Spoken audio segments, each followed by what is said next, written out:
Now, major developments, and maybe ructions is the more pertinent word, in one of the world's most high-profile families this week. Brooklyn Beckham has spoken out publicly for the first time about an ongoing rift with his parents, David and Victoria Beckham, accusing them of control, manipulation and prioritising brand Beckham over family relationships. Of course, he had a explosive social media statement which has sparked widespread debate, not just about celebrity families, but about adult children, boundaries, and why family estrangement is far more common than perhaps many of us realise. Here to give us his take on all of this is a big fan of the Beckhams. It is our own Colum McGrath. How are you? Who cares? Who cares? I'm here to report on what happened. Can I begin by saying? But there are loads of people out there invested. No, in they them. are. There, I'm only, I'm only having fun starting off. But can I just say, these family rifts happen all the time everywhere. This one just happens to be with a high-profile family. Yeah. And I'm hearing words and phrases and statements coming out like Victoria allegedly saying she's not blood. They're not royalty. Why? What does that mean? But the thing is, you're not blood. You're not. If you're marrying someone who is blood, that's probably more of an issue.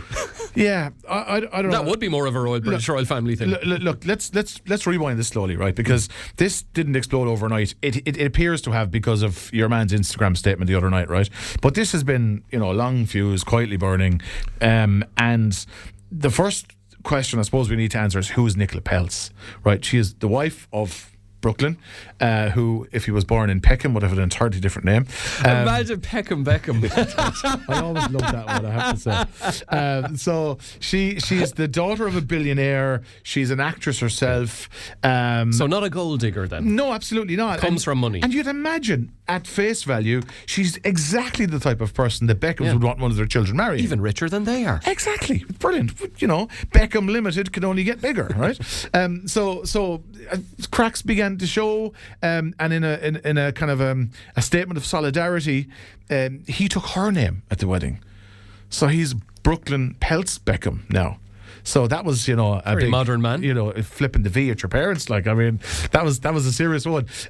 So in order to sort of set the scene, there's a little bit of audio here, Alan, right now. This is one of these internet reporters, but they explained perfectly what happened at the wedding, and this was referred to in Brooklyn Beckham's statement he released on Instagram the other night. Brooklyn Beckham is speaking out about a deeply uncomfortable moment from his wedding, alleging that his mother took over what was supposed to be his first dance with his wife. According to Brooklyn, his first dance with his wife had been carefully planned weeks in advance. A romantic love song, over 500 guests, a once-in-a-lifetime moment meant to belong solely to the newlyweds. Instead, everything went off script. Brooklyn claims that Mark Anthony unexpectedly called him onto the stage, a moment that was supposed to cue his dance with his wife. But when he got there, his mother, Victoria Beckham, was already waiting. Rather than stepping aside, Brooklyn says his mother took over the dance. And not in a brief, sentimental way. He described the moment as deeply uncomfortable, saying she danced inappropriately with him in front of the entire room. And that raises so many questions. And wasn't there...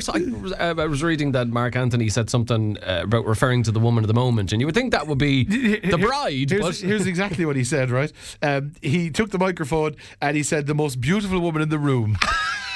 Which wasn't Victoria Nicola Peltz. Oh, God.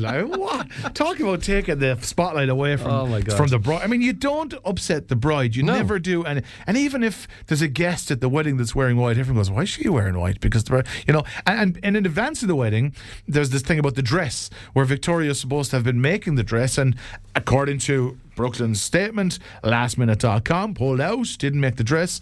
Nicola went off to Valentino, who incidentally died this week, the fashion designer. Lived to go to a innings, 93, I think. It was great. So she went off to him and got a wedding dress instead, and that's what she wore, and maybe that started it all. But I don't know, there's something that's getting under Beckham Limited's skin. That's Posh and Beck's, obviously, and that doesn't sit quite right with them. And then I suppose Brooklyn is in the position where he's got to decide now, where do I stand on this? Do I remain faithful to my family and try to get them to see that this is all good? Do I side with my wife and say, hey, listen, I'm marrying this woman, I'm going to be with her for the rest of my life, you've got to sort it out? And that's ultimately where he went. I don't know why it kind of reminds me of the Prince Harry, Meghan Markle thing. Yeah. It kind of does.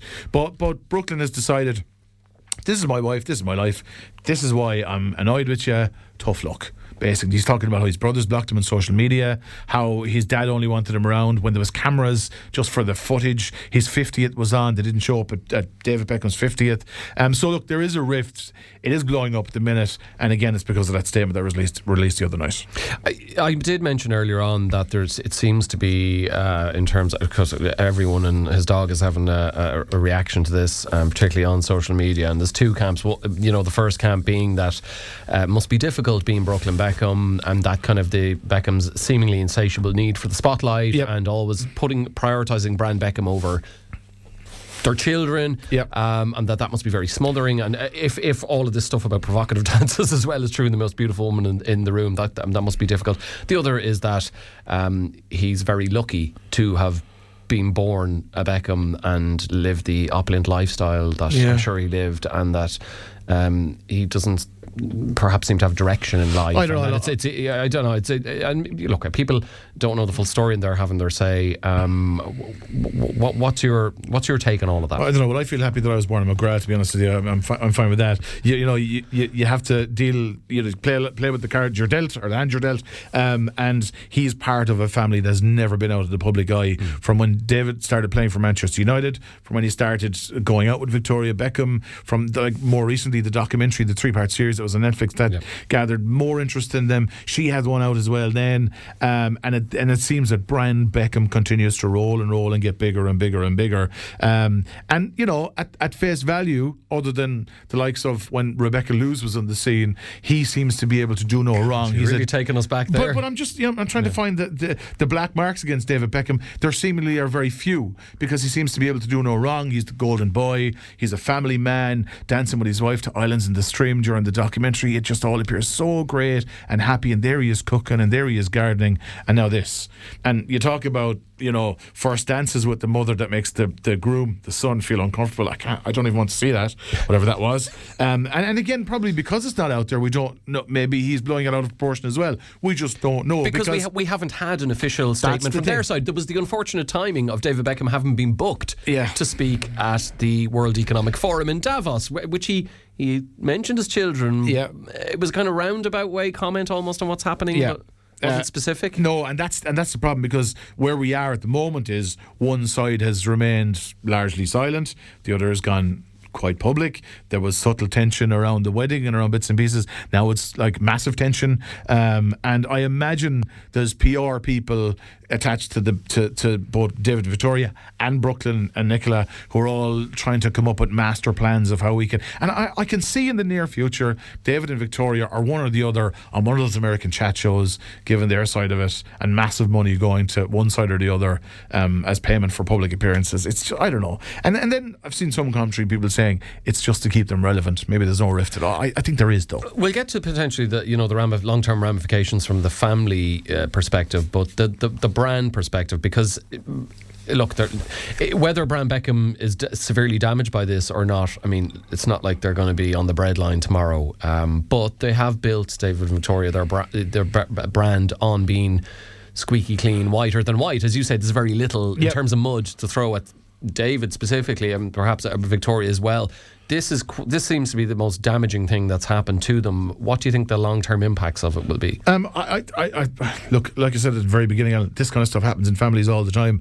This just happens to be one in the public eye. In terms of their image, I think people will be eating the popcorn, watching along, enjoying the show. But like, really, it's not the end of anyone's world. It's that the mother-in-law doesn't like the new wife. It's a time-old tale. You know what I mean? It's nothing new here, other than they just happen to be in the public eye. They're quite wealthy on both sides. Like I mentioned, Nicola Peltz's dad's a billionaire, so she comes from money. She's not a gold digger. There just seems to have been something that... I wonder if that part of the problem. Maybe the Peltzes are richer than the Beckhams. That's it. No, yeah. So maybe there's an argument about who's going to pay for the wedding. You know what I mean? You'd never know. You'd never know why it all happened in the beginning. But it is important to say it didn't come down to one argument. The timeline suggests years of pressure, capped off by your man's statement the other night, and we're still only hearing the one detailed version of the story. We're yet to hear the other, and will we ever? I mean, I think we will. but who knows? But look, I mean, ultimately, when all's said and done, the most important thing here is the family, or it should be anyway. And interestingly, Brooklyn saying summer of the year before last that his brothers Romeo and Cruz blocked him on social media out of nowhere. Yeah. Out of nowhere. I don't think it's out of nowhere, but apparently him and the wife, he's still very much on good terms with his grandparents. Yeah. David and Victoria's respective parents. Maybe perhaps they could be intermediaries in all of this, and another part broker of piece. Another little piece of the argument jigsaw was that at the wedding they had the grandparents at the top table and not the parents.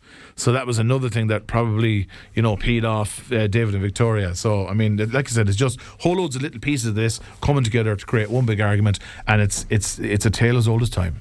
Well, look, it's given them a lot of material for another series anyway. And us as well, some material for the radio, which is great. Thank you very much, Beckhams. The big takeaway from this is that he could have been called Peckham Beckham. And Colum McGrath, thank you very much.